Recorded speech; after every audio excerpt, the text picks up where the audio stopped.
Hi guys, I'm back with another video and I have a question. What is the sickest country in the world? Can you take a wild guess? You guessed it, the US of A. That's right, it has one of the highest death rates of any country in the world. Over 100 million Americans have either pre-diabetes or they're a diabetic. That's 1/3 of the entire population. Now what's behind this is insulin resistance. I would imagine probably 65 to 70%, maybe even 80% of the population has insulin resistance because you have to have that for a period of maybe 5, 10, even 20 years before you even get prediabetes. So this is really a symptom of high insulin. Of course, they're not making the connections. Have one of the highest obesity rates per capita in the world. Welcome to America. One of the highest rates of heart disease and upper respiratory infection. I want to talk about the bigger countries, not countries that have maybe 15,000 people or islands or something like that, because there are certain small countries and even islands that are even worse, but their population is like 15,000. So I'm not including them in this evaluation. But this is the question that I have. We have this conflicting piece of information here. We spend the most for healthcare, $3 trillion every single year. Yet we have the worst health. Okay, now wait a second. We're spending all this money to get the absolute worst health? You would think if you put more money into it, you'll get healthier, right? So I want your opinion about this down in the comments below. Tell me what you think the problem is and how could we solve it? Did you realize that 25% of this $3 trillion are spent on admin costs? Insane.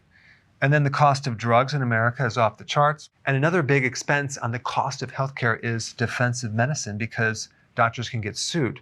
So the cost of malpractice is off the charts. And so they're forced to do more testing, which is just more expensive. So tell me why you think America is so unhealthy in the comments below. And then I want to give you my opinion right here. Okay? Why?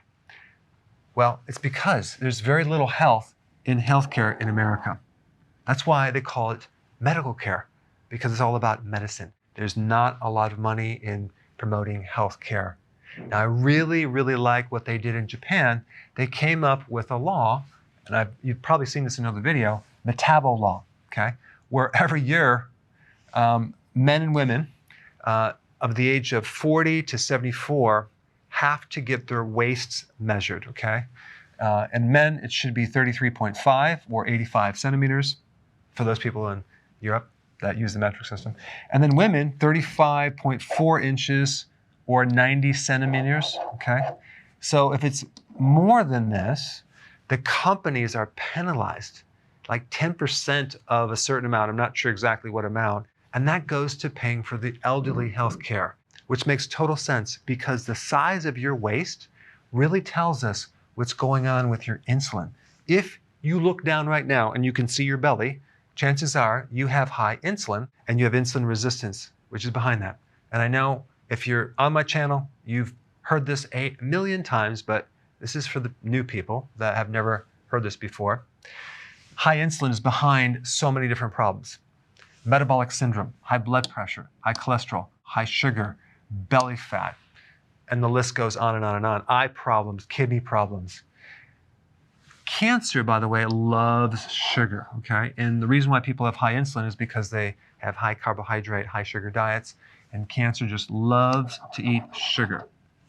Also, high insulin leads to massive increase of heart attacks, increasing clots, increased strokes, a fatty liver, and all the complications that come from that. Decreased cognitive function. Alzheimer's is type 3 diabetes. Now what's interesting is you have to have high insulin for 10 to 12 years before becoming a pre-diabetic and then becoming a diabetic. And the biggest shocker is that it's rarely ever tested. They never check a fasting insulin or they never check for insulin resistance. That would be a test that's called HOMA-IR. Okay, they don't test this very often. The exact test that would pick up this problem is not tested.